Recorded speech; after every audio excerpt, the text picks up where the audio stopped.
Dermat and Grania. It was at Tara that King Cornmack would hold a great meeting, and the chiefs and nobles of the land were gathered together there. But ere the business of the day was begun, it was told that two warriors were without and would talk with the king.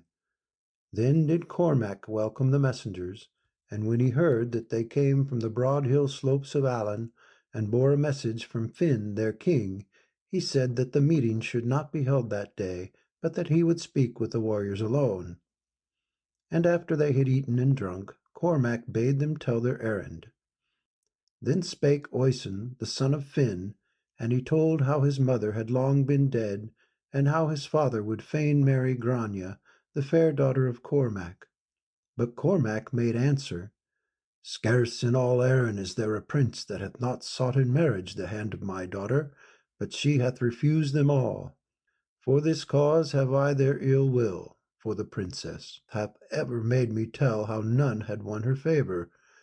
Wherefore shall I bring you to my daughter's presence, that from her own lips ye may hear the answer that ye shall carry to your king.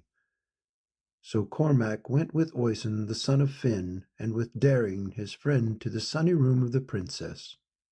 And Cormac sat by Grania on the couch, and told her wherefore the champions were come. And Grania, giving little heed to the matter, made answer, If Finn be a fitting son-in-law for my father, the king, then may he well be a worthy husband for me. When Oisin the son of Finn and Daring his friend heard these words, they were glad, for they knew not how little thought the princess gave to her words. And Cormac made a feast for the champions, and ere they departed, he told them that after 2 weeks Finn should come thither. So the warriors bade farewell to the palace of Cormac and went back to Allen, and there they told Finn that after 2 weeks he should go to Tara and wed the fair Grania. Slow sped the days, but when they were past, Finn, with many chiefs and nobles as his guard, marched to Tara, and there Cormac received him right royally, and made ready a great feast. On his right hand sat Finn, and on his left the queen, and next the queen sat Grania. Now it chanced that the chief who sat on the other side of Grania was a story-teller, and the princess listened gladly to the tales he told. But when he ceased from his tales, Grania asked, Wherefore is it that Finn hath come hither to feast? And the chief, filled with wonder that the princess should question him thus, made answer, Of a truth hath Finn come hither this day to claim thee for his wife. Then Grania bethought her of the words she had spoken to Oisin the son of Finn and to Daring his friend, and of how she spake without heed. And now was Finn come hither to seek her for his wife. A long deep silence fell upon the princess, while her eyes roved among the goodly company. At length she turned again to the chief who sat next her. Of this goodly company, she said, I know none save Oisin the son of Finn, and Daring his friend. Tell me, I pray thee, who sitteth yonder by Oisin's side? And the chief told his name, and sang his praise. Again Grania asked, And who, I pray thee, sitteth by his side? And the chief told his name, and sang his praise. Afterwards Grania sought of the chief the names of many of the nobles, and he told her, and he told too of the deeds they had done. Then the princess called her handmaid and said, Bring me from my room the jeweled drinking horn. And the handmaiden brought it, and Grania filled it to the brim and said, Take it to Finn, and say that I would have him drink from it. And Finn drank from the drinking horn, and then passed it to Cormac the king, and the king drank from it, and also the queen. Then again Grania filled the drinking horn to the brim, and yet again, until all whom she wished to drink had drunk from it. And it was not long until a deep sleep had fallen upon all who had drunk. Grania then rose slowly from her seat, and crossed the hall to where Dermat sat, for Dermat, of those nobles that Finn brought with him, pleased her the best, and to him she spake thus, Dermat, it is from the champion who sat next me that I have learnt thy name, but ere I knew it I loved thee. From the sunny window of my chamber did I not watch thee on the day of the hurling match?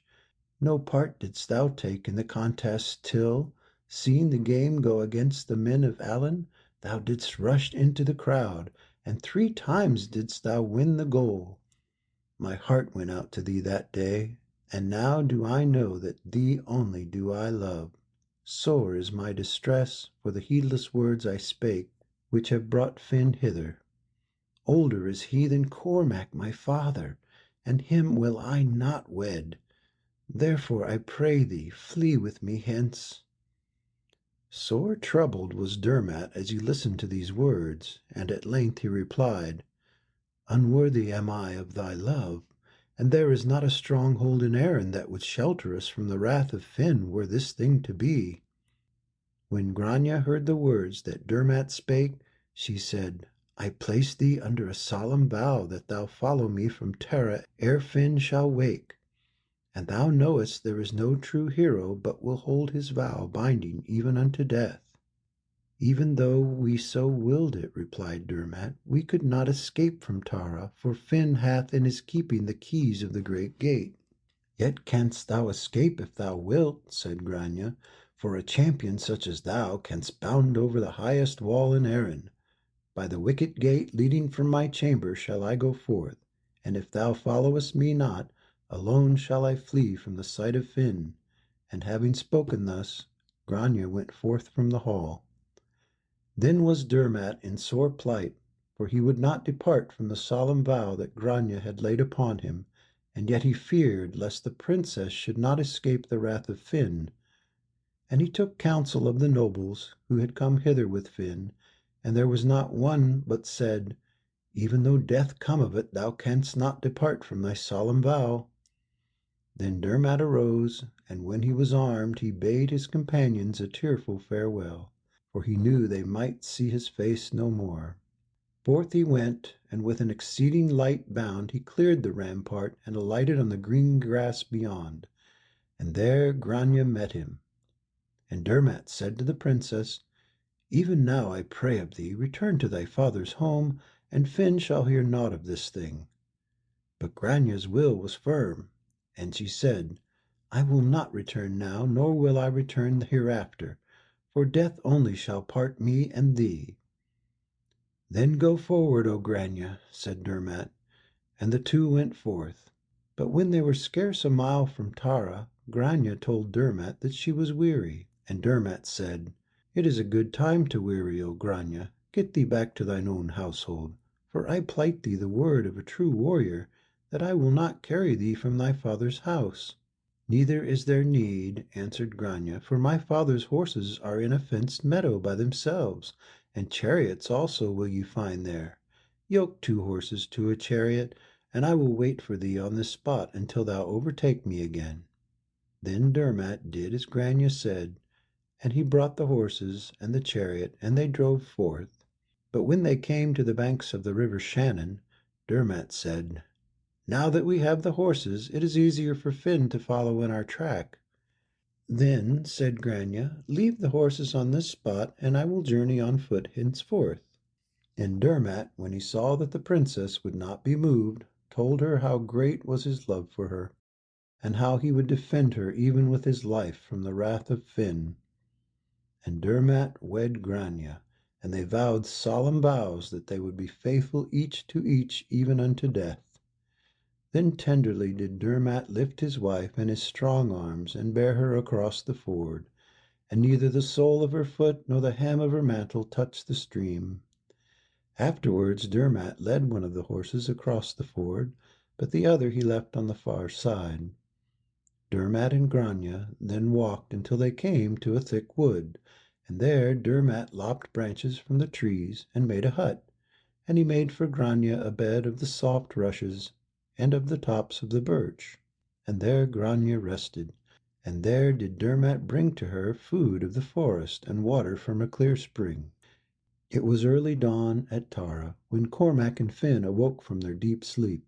When Finn found that Grania had fled with Dermot, great was his wrath, and he called to him his nobles and ordered them with all speed to follow in the track of Dermot and Grania.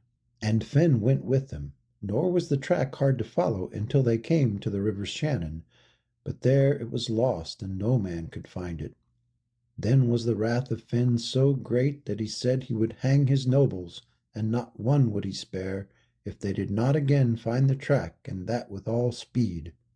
So, being sore afraid, they crossed the river, and when they had searched, they saw the horses one on either side, and they found too the spot where Dermat and Grania had turned from the river. And when they told Finn, he was content, for he knew of a surety that Dermat and Grania hid in the deep wood. Now among the nobles were those who loved Dermat, and would fain save him from the hate of Finn. And one said, "It behoveth us to send warning to Dermat. Let us send to him Bran, the hound of Finn, for Bran loveth Dermat as though he were his own master." And they called the hound, and told him secretly what he should do. Bran listened with ears erect, and then, losing no time, he followed the track, nor did he miss it once until it brought him into the hut. And going in, he found Dermat and Grania asleep, and he thrust his head into Dermat's bosom. And Dermat woke with a start, and when he saw Bran, there was no need for the hound to tell whence he came. Then Dermat awoke his wife, and told her that Finn was near. Great fear looked from out the eyes of Grania when she heard, and she begged that they might flee. But Dermat answered, "Were we to flee, yet would Finn overtake us, and it were as ill to fall into his hands then as at this time. But neither he nor his men shall enter this hut without my leave." Still Grania feared greatly, but she spake no further, for in Dermat's eyes she read his gloom. While Bran still tarried by the hut, the nobles who loved Dermat thought of yet another warning to send their friend. They had with them a serving man whose voice was so loud that it could be heard for many miles, and they made this man give 3 shouts that Dermat might hear. And when Dermat heard the shouts, he said to Grania, "Well I know whose is the voice that shouteth, and full well I know that it cometh as a warning that Finn is nigh." Then great fear took hold of Grania, and she trembled. And again she said, "Let us flee, for how shall we withstand the wrath of Finn?" But Dermat said, "We will not flee, but neither Finn nor his men shall enter the hut without my leave." Then was Grania filled with foreboding, yet spake she no further, for sad and stern was her husband's voice, and in his eyes she read his gloom. Now Finn, having reached the wood, sent forward his men, but when they came to the thickest part of the forest, they beheld a fence which no man could break through or climb. For Dermat had cleared a space around his hut, and around the space he had built the strong fence. Then the nobles climbed a high tree, and from it did they look within the fence, and there they saw Dermat, and with him a lady. But for their love of Dermat did the nobles hide from Finn that they had seen his foe, and one said to him, "Far would it be from the mind of Dermat to await thee here, knowing as he does that his life is in peril." Then did Finn's wrath wax strong, and he replied, "That Dermat hath thee for friend will avail him not. Was it not to warn him that your serving man gave 3 shouts? And was it not to warn him that ye sent unto him my dog Bran? Full well I know that Dermat is hid behind yonder strong fence." And Finn cried aloud, "Which of us, Dermat, is it that speaketh truth? Art thou behind the fence?" "Thou as ever art right, O King," cried Dermat. "I am here, and with me is Grania, but none other shall come hither save with my leave." Now in the circle fence were 7 doors, and at each door did Finn place strong men, so that Dermat should by no means escape. And Grania, when she heard Finn's voice, was filled with fear, and she trembled greatly. Then Dermat kissed her 3 times, and bade her to be of good cheer, for all would yet be well. Now it was by Angus of Brugga that Dermat had been brought up. Most skilled in magic was this Angus, and to him was the plight of Dermat revealed, Dermat whom he loved as though he were his own son. So Angus arose, and travelling on the wings of the wind until he came to the hut, where Dermat and Grania dwelt, and, unseen of Finn or his chiefs, he entered the dwelling. And Dermat, when he saw his foster father, greeted him gladly, and told him of the solemn vow which the Princess Grania had laid upon him, and how she was his wedded wife. And now are we in sore strait, for Finn, whose will it was to marry Grania, hath pursued us, and would fain take my life. No harm shall befall you, said Angus, if ye will but shelter under my mantle, the one on the right side and the other on the left, for then will I bring you both forth from this place, and Finn shall know it not. But Dermat would not flee from Finn, yet it was his will that Grania should go with Angus. And I will follow, if it be that I leave this place alive. Yet should I be slain, I pray thee, Angus, send the princess to her father, and beg him that he deal gently with her. Then Dermat kissed Grania, and Angus, having told the way that they would go, placed the princess beneath his mantle, and was carried forth on the wings of the wind, unseen of Finn. When Angus and Grania had gone, Dermat girded on his armour, and deep in thought, he walked to one of the 7 doors and asked who was without. And the answer came, True friends are we, and no harm shall befall thee, shouldst thou venture forth. But Dermat answered, I seek the door guarded by Finn, and by none other shall I leave this place. And he came to another door, and asked who was without, and again was it told him, Thy bounden friends. Then to the 3rd, to the 4th, and to the 5th door did Dermat go, and at each he was told how the men without were willing to fight to the death for their love of him. But when Dermat came to the 6th door, and asked by whom it was guarded, the answer came, No friends of thine, for shouldst thou dare to venture forth, we will make thee a mark for our swords and spears. Cowards, no fear of you keepeth me from coming forth, but I crave not the blood of such as ye. And he went to the 7th door, and asked who was without, and the voice of Finn answered, He that hateth thee, and will sever thy head from thy body, shouldst thou dare to come forth. At length have I found the door I seek, for by the door that Finn guardeth, by it only shall I pass out. But Dermat, seeing of a sudden an unguarded spot, sprang with a light bound over the fence, and ran so swiftly that soon he was beyond the reach of sword or spear, and no man dared to follow Dermat, nor did the hero rest until he came to the warm, well-lighted hut where Grania sat with Angus before a blazing fire. When Grania saw Dermat, her heart leaped for joy.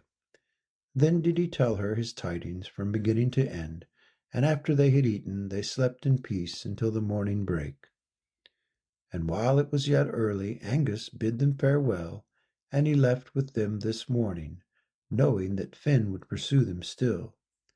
Go into no tree that has but one trunk, nor into any cave having but one opening. Land on no island that has but one way leading to it. Where you cook your food, there eat it not. Where you eat, sleep not there. And where you sleep tonight, rise not there tomorrow. Footnote: Angus meant that Dermat should change his place of sleeping during the night. And when Angus had left them, Dermat and Grania sorrowed after him, and it was not long until they journeyed forth. All that befell Dermat and Grania cannot be told in this book, but of Sharvan the giant and of the fairy Quicken-Tree you shall hear now. After many wanderings, Dermat came with Grania to the wood where Sharvan guarded the Quicken-Tree. Honey sweet were the berries of the tree, and gladness flowed through the veins of him who ate thereof. Though he were 100 years old, yet would he be but 30 so soon as he had eaten 3 of the fairy berries. By day Sharvan the giant sat at the foot of the tree, and by night he sat in a hut in its branches, and no man dared to come near. Fearful to behold and wicked was this Sharvan. One red eye gleamed from the middle of his black forehead. On his body was a girdle of iron, and from the girdle was a heavy club hung by a heavy chain. And by magic was Sharvan saved from death, for water would not drown him, nor fire burn him. Neither was there weapon save one that could wound the giant. The one weapon was Sharvan's own club, for were he by it dealt 3 blows, his doom was come. Now Dermat knew of the giant that guarded the fairy quicken tree, therefore he left Grania in shelter, and went alone to the foot of the tree, and there sat Sharvan, for it was day. And Dermat told the giant how he would fain build a hut in the forest and hunt amid the woods. Then the giant, casting his red eye upon the champion, told him in surly tone that it mattered not to him who lived or hunted in the forest, so long as he did not eat the berries of the quicken tree. So Dermat built a hut near to a clear well, and there he and Grania lived in peace for many days, eating the food of the forest and drinking water from the spring. Now it was at this time that 2 chiefs came to Finn on the green slopes of Allen, and when he asked them who they were and whence they came, they told how they were enemies that would fain make peace. But Finn answered, "What of 2 things must ye bring hither, would ye win peace for me? Either must ye bring me the head of a warrior, or a handful of berries from the quicken tree." Then said Oisin the son of Finn, "I counsel you get ye hence, for the head that the king seeketh from you is the head of Dermat, and were we to attempt to take it, then would Dermat take yours, were he 20 times the number that ye be. And as for the quicken berries, know ye that they grow on a fairy tree guarded by the one-eyed giant Sharvan." But the 2 chiefs were firm, and would not be moved, for it were better to die in their quest than to return to the hilly slopes of Allen at enmity with Finn. So they left the palace, and journeyed without rest until they came to Dermat's hut by the clear well. Now Dermat, when he heard footsteps without, seized his weapons, and going to the door, asked of the strangers who they were and whence they came. And the chiefs told their names, and for what cause they were come thither. Then Dermat said, "I am not willing to give you my head, nor will you find it an easy matter to take it. Neither may ye hope to fare better in your quest of the quicken berries, for the surly giant Sharvan guards the tree. Fire will not burn him, nor water drown, nor is there a weapon that hath power to wound him, save only his own club. Say, therefore, which ye will do battle for first, my head or the quicken berries?" And they answered, "We will first do battle with thee." So they made ready, and it was agreed that they should use naught save their hands in the combat. And if Dermat were overcome, then should his head be taken by the chiefs to Finn. If they were overpowered, then should their heads be forfeit to Dermat. But the fight was short, for the chiefs were as children in the hands of the hero, and he bound them sore in bitter bonds. Now when Grania heard of the quicken berries, she longed with great longing to taste them. At first she said naught, for she knew how they were guarded by the surly giant Sharvan. But when she could hide her desire no longer, she said to Dermat, "So great is my longing for the berries of the quicken tree, that if I may not eat of them, I shall surely die." And Dermat, who would see no ill befall his dear wife, said he would bring her the berries. When the 2 chiefs heard this, they prayed Dermat to loose their bonds, that they also might fight the giant. But Dermat answered, "At the mere sight of Sharvan ye would flee, and even were it not so, I wish the aid of none." Then the chiefs begged that they might see the fight, and Dermat gave them leave. When the champion came to the foot of the quicken tree, he found Sharvan there asleep, and he struck the giant a mighty blow to awake him. Then Sharvan raised his head, and glaring at Dermat with his one red eye, said, "There hath been peace betwixt us heretofore, wherefore should we now depart from it?" And Dermat said, "It is not to strive that I come hither, but to beg of thee berries from the quicken tree, for Grania my wife longeth for them with a great longing." But the giant answered, "Though the princess were at the point of death, yet would I not give her berries from the quicken tree." When Dermat heard this, he said, "It had pleased me well to remain at peace with thee, but now I must take the berries from thee whether it be thy will or no." At these words Sharvan waxed exceeding wroth, and with his club did he deal Dermat 3 sore blows.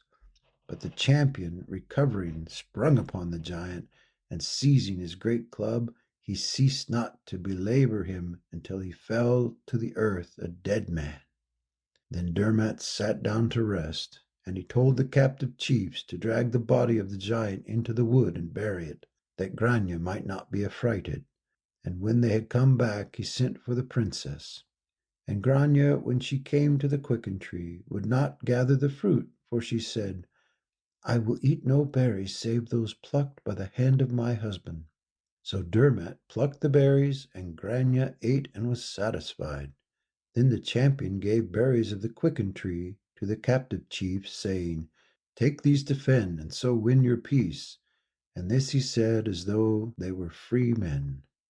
They thanked the hero for his words, and also for the berries, which they could not have got of themselves. Then, having bid Dermot and Grania farewell, they journeyed forth towards the hilly slopes of Allen. When they were gone, Dermot and Grania went to the top of the quicken tree into the hut of Sharvan, and the berries below were but bitter compared to the berries that were above upon the tree. Now when Finn's 2 enemies were come to Allen, he asked them how they had fared, and whether they had brought with them the head of Dermot or a handful of berries from the quicken tree. And they answered, Sharvan the giant is slain, and behold, here we have brought thee berries from the quicken tree, so that henceforth we may live at peace. Then Finn took the berries in his hand, and when he had smelled them 3 times, he said, Of a truth these be the berries of the quicken tree, but not of your own strength have ye gotten them. Full well I know that by Dermot hath Sharvan the giant been slain, and from his hand have ye gotten the berries. Therefore have ye no peace from me. And now shall I summon an army, that I may march to the wood of the quicken tree, for there surely doth Dermot dwell. Now when Finn came with his army to the quicken tree, it was noon, and the sun shone with great heat. Therefore Finn said to his men, Under this tree shall we rest until the sun be set, for well I know that Dermot is among the branches. Bring hither a chessboard, that I may play. And Finn sat down to play against Oisin his son. But there were with Oisin 3 nobles to help him, while Finn played without aid.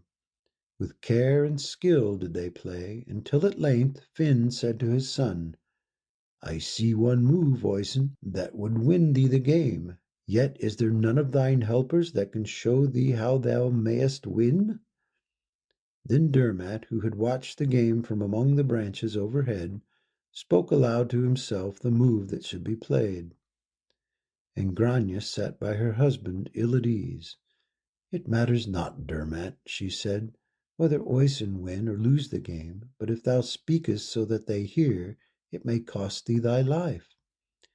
Yet did Dermot pay no heed to the counsel of Grania, but plucked a berry, and with it took aim so true that he hit the chessman that Oisin should move. And Oisin moved the man and won the game. Yet again did Finn play against Oisin and his friends, and once more had Oisin to make but one move to win the game. Then did Dermot throw down a berry as before, and it struck the right man, and Oisin moved the piece and won the game. A 3rd time did Oisin, son of Finn, play against his father, and it fell as before, for once more he won with Dermot's aid, and this time the nobles raised a mighty cheer. But Finn said, No marvel is it, Oisin, that thou hast won the game, for of a surety thou hast had the aid of Dermot, who dwelleth amid the branches of the quicken tree. And looking up he said, Have I not, Dermot, spoken truth? I have never known thy judgment err, O king, replied Dermot. In truth I dwell here with Grania in the hut that was built by Sharvan the giant. And they looked up, and through an opening in the branches they beheld Dermot kiss Grania 3 times, for the princess was in great fear. Then was Finn exceeding wroth, and he bade his men surround the tree, each holding the hand of each, so that Dermot might by no means escape. And he offered great reward to any man that would go up into the tree and bring to him the hero's head, or force him to come down. One of Finn's men then spake, It was Dermat's father that slew my father, therefore will I go up into the tree. And he went up. Now it was revealed to Angus of Brugga that Dermat was in sore plight, and on the wings of the wind he came to his aid, unseen of Finn or his chiefs. So when the avenger climbed into the tree, Angus was there. And when Dermat with a stroke of his foot flung his enemy to the ground, Angus caused him to take the shape of Dermat. And for this reason Finn's men fell upon him and slew him. But no sooner was he slain than he again took his own shape, and Finn knew that Dermat was still alive in the quicken tree. Then 9 times did a man of Finn's army climb the tree, and 9 times was he thrown to earth and killed by his own friends. For each time did Angus cause the warrior to take Dermat's shape.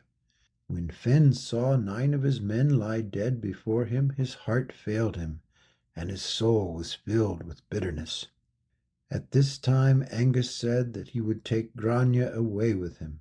And Dermat was content and said, "If it be that I live until evening, I will follow thee. But if Finn killeth me, I pray thee send the princess to her father at Tara." So Angus flung his magic mantle around Grania, and on the wings of the wind they were carried to Brugga, unknown to Finn or his men. Then Dermat spake from the tree, "Thou surely shalt not escape my vengeance, O Finn, nor shalt thou easily compass my death.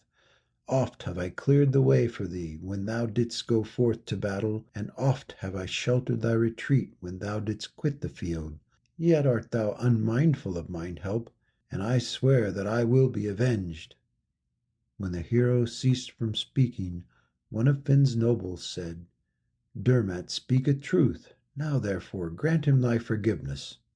But Finn answered, "I will not to the end of my life grant him forgiveness, nor shall he know rest or peace until he yieldeth to me his head." Again the noble spake, "Now pledge I thee the word of a true warrior that, unless the skies fall upon me or the earth open and swallow me up, no harm shall come nigh Dermat, for under my care I take his body and his life." And looking up, the noble cried, "O Dermat, I pledge thee my body and my life that no ill shall befall thee this day. Therefore come down out of the tree." Then Dermat rose and stood upon a high bough. With an airy, bird-like bound he sprang forward and alighted outside the circle formed by the men who had joined hands, and was soon far beyond the reach of Finn. And the noble who saved him followed, and they came together to Brugga, and there Angus and Grania met them, and the joy of the princess cannot be told. Yet it was not long ere Dermat was again in sore strait, for Finn followed him to Brugga, and with Finn came his old nurse, and she was a witch. Now it chanced on the day that they came thither that Dermat hunted alone in the wood, and the witch flew on the leaf of a yellow water lily till she came straight over the place where Dermat was.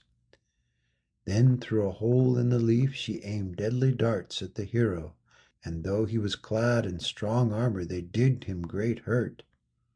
So sore were his wounds that Dermat thought the witch would cause his death on the spot, unless he could pierce her through the hole in the leaf. Therefore he took his red javelin and cast it with all care, and so sure was his aim that it reached the witch through the leaf, and she fell to the ground dead. Then Dermat cut off her head and took it to Angus. Early on the morrow Angus rose and went where Finn was, and he asked him if he would make peace with Dermat. And Finn, because he had now lost his witch nurse as well as many men, was glad to make peace in whatever way Dermat might choose. Then Angus went to Cormac, and he too was glad to make peace with the hero. But when Angus came to Dermat, he said he would not make peace unless he received from Finn and from Cormac all the wide lands that he asked. And Cormac and Finn gave him the lands, and forgave him all he had done. Then was there at last peace between them, and Dermat and Grania built a house in Sligo, far from Cormac and Finn, and they called the name of their house Rath Grania. And there were born unto them 1 daughter and 4 sons. And it was said that there was not living in Erin a man richer than Dermat in gold and silver, in sheep and cattle herds. Now it fell on a day after many years that Grania sat as one in a dream, and Dermat asked his wife in what troublous thought she was lost, for he saw well that she was ill at ease. And Grania answered, It seemeth not well to me that, having so great wealth, we live removed from the world, and welcome to our home neither my father nor Finn, though with both we are now at peace. Dermat gave heed to the words of his wife, and then spake thus: Of a truth there is peace betwixt us, but thou knowest well that neither thy father the king nor yet Finn bears me aught but ill will, and for this cause we have dwelt apart. Yet will time have softened their hearts, replied Grania, and wouldst thou but make them a feast, so mightest thou win their favour and their love. And Dermat, because of the love he bore Grania, granted her wish, and for a year they were making ready for the great feast. Then were messengers sent to bid thither Cormac and Finn, and they came with their nobles, their horses, and their dogs, and for a full year they hunted and feasted at Roth Grania. When a year had passed, it chanced one night that the distant yelping of a hound woke Dermat from his sleep, and Grania too awoke, and in great fear said, Of a truth doth that sound forebode ill. Heed it not, but lie down on thy bed and rest. Dermat lay down, but ere long he again heard the hound's voice. Then he started up, and made as though he would go to find for himself wherefore the hound disturbed the silence of the night. But again Grania begged him to lie down and to give no heed to the matter. So Dermat lay down and fell into a light sleep, and when the hound awakened him the third time it was broad day. And Grania, seeing that his mind was set, did not beg him any longer to stay. Yet, fearing danger, she begged him to take with him his red javelin and his sword named the Greater Fury. But Dermat, deeming the matter light, took with him his yellow javelin and his sword the Lesser Fury, and leading his faithful hound by a chain, went forth. And he did not rest till he came to the summit of a hill where he found Finn, and of him he asked the meaning of the chase. And Finn answered that the men and hounds were tracking a wild boar, which had ofttimes been chased, but had always escaped. Even now it was coming towards them, so it were well that they should betake themselves to some safer spot. Dermat knew no fear of the wild boar, and he would not leave the summit of the hill where he stood. Yet did he pray Finn to leave with him his hound Bran, that it might help his own dog were he in need. But Finn would not leave Bran to be torn by the wild boar that could now be seen coming towards them. So Dermat stood alone on the summit of the hill, and he knew well it was that he might meet his death that Finn's men did hunt the boar this day. Yet would he not leave the hill, for if it were his fate to meet death, naught could save him from his doom. Then, as the boar came rushing up the face of the hill, Dermat let loose his good hound, but it, seeing the fearful monster, fled before him. And now Dermat knew that he would have need of his red javelin, and he sorrowed that he had given no heed to the counsel of Grania. Yet seizing his yellow javelin, he cast it with careful aim, and it struck the boar in his forehead. But it fell harmless to the ground, doing the monster no hurt. Then Dermat drew his sword from its sheath, and with a mighty blow did he strike at the boar's neck. But the sword broke in his hand, and the boar felt not so much as a prick. Now was Dermat without any weapon save the hilt of his sword, and the boar made a deadly onslaught, thrusting his tusk into the hero's side. But with the strength that was left him, Dermat flung the hilt of the sword at the brute's head, and it pierced his skull and entered his brain, whereupon the boar fell dead. But so deep was the wound in Dermat's side, that when Finn came to him, he found the hero near unto death. And Finn said, Now am I well content, for thine end hath come. Sure the words that thou speakest come not from thine heart, answered Dermat, for it is in thy power to heal me, and that thou knowest full well. "How might I heal thee?" asked Finn. "Thou knowest that power was given thee to heal him who might be at the point of death. Let him but drink water from the palms of thy closed hands, and he is healed of his hurt. Yet wherefore should I heal thee, who hast worked me naught but ill? Thou wouldst not speak thus wert thou mindful of the day when I saved thee from the flames. Thou wast bidden to a banquet, and ere the feast began the palace was set afire by those who wished thee ill. And I and my men rushed forth and quenched the flames and slew thy foes. Had I begged water from thy hands that night, thou hast not said me nay.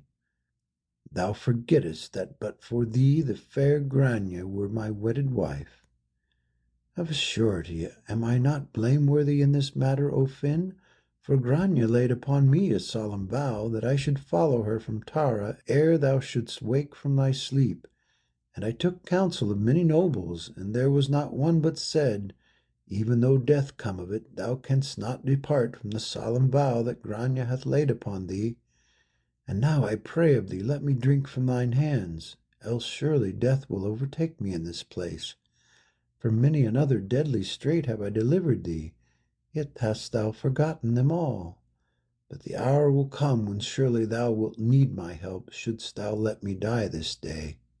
Yet grieve I not to think that thou wilt be in deadly strait, but rather grieve I for those true heroes whom I shall no longer aid."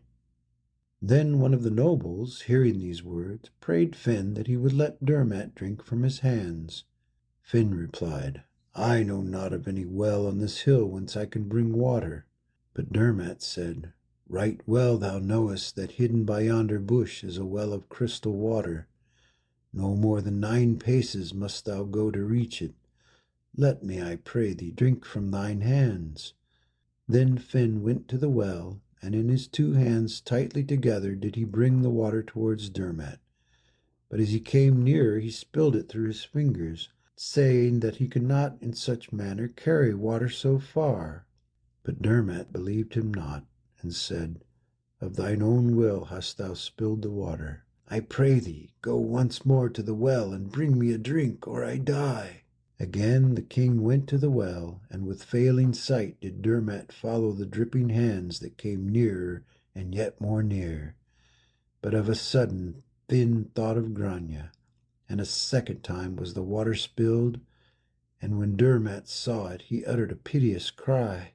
Then were the champions no longer able to see Dermat in such grievous plight, and one said to Finn, "I swear to thee that if thou bringest not water to Dermat, thou shalt not leave this hill alive, save I be a dead man." Finn, hearing these words and seeing their frowns, went a third time to fetch water from the well, and this time he made haste to bring it to Dermat. But ere he had got halfway, the hero's head fell backward, and he died. Then were raised 3 long cries of sorrow for Dermat, who had been dear unto them all. After some time had passed, Finn said, "Let us leave this hill, lest Angus come, for he may not believe that it was not at our hands that Dermat met his death." So Finn and his nobles left the hill, Finn leading Dermat's hound. But 4 of the nobles turned back and laid their mantles over the champion. Then they once more followed the king. Grania sat that day on the highest tower of Rath Grania, watching for Dermat. The fear she had felt in the night would not be stilled, and when at length Finn came in sight, leading by the chain Dermat's hound, she knew that she would not henceforth see Dermat alive, and when the truth had taken hold upon her, she fell in a swoon from the tower, and her handmaiden stood over her in great fear. But at length her eyes opened, and when it was told her that Dermat was dead, she uttered a long, piercing cry, so that all flocked to hear what had befallen the princess. And when it was told that Dermat had been killed by the wild boar, the air was rent with cries of lamentation. At length, when silence had fallen upon her grief, Grania arose and ordered that 500 men should go to the hill and bring to her the body of Dermat. Then turning to Finn, she begged of him to leave with her Dermat's hound. And Finn would not. But a noble, hearing that Grania wished the hound, took him from the hand of Finn and gave him to the princess. Now as the men left Grania to bring home the body of Dermat, it was revealed to Angus of Brugga that the hero lay dead on the hill, and he at once set out on the wings of the wind and reached the sorrowful place ere Grania's messengers had come there. And they, when they came, found Angus mourning over the body of Dermat, and he asked them wherefore they were come. When it was told Angus that Grania had sent them to bring the body of Dermat to Grania, he stayed for some time wrapped in thought. At length he spake these words: "Let it be told the princess that I will take with me the body of Dermat to my home, that he may be preserved by my power as though he still lived. For though I cannot bring him back to life, yet each day shall he speak with me for some space." And Angus turned to his men that he had brought with him there, and ordered that Dermat's body should be placed on a golden bier, with the red and yellow javelins, one on either side, points upward. Thus was the dead hero carried to the home of Angus. When Grania's messengers came back to her, bringing not with them the body of Dermat, she was at first sore grieved. But when she heard how the hero lay on a golden bier in the keeping of his foster father, and would each day speak with Angus for some space, then was she content, for she knew that Angus loved Dermat as a father loveth his only son. And Grania sent messengers to her sons to bid them come to her, and when they were come, she welcomed them gently and kissed them. Then with an exceeding loud and clear voice she said, "O dear children, your father hath been slain by the will of Finn, though peace had been sworn between them. Therefore get ye hence and avenge his death, and that ye may have success in the battle, I will myself portion out among you your inheritance of arms, of arrows, and of sharp weapons. Spare none that would do good to Finn, yet see ye to it that ye deal not treacherously with any man. Hasten ye and depart." Then the sons of Dermat bade their mother a tender farewell, and went forth to avenge their father's death.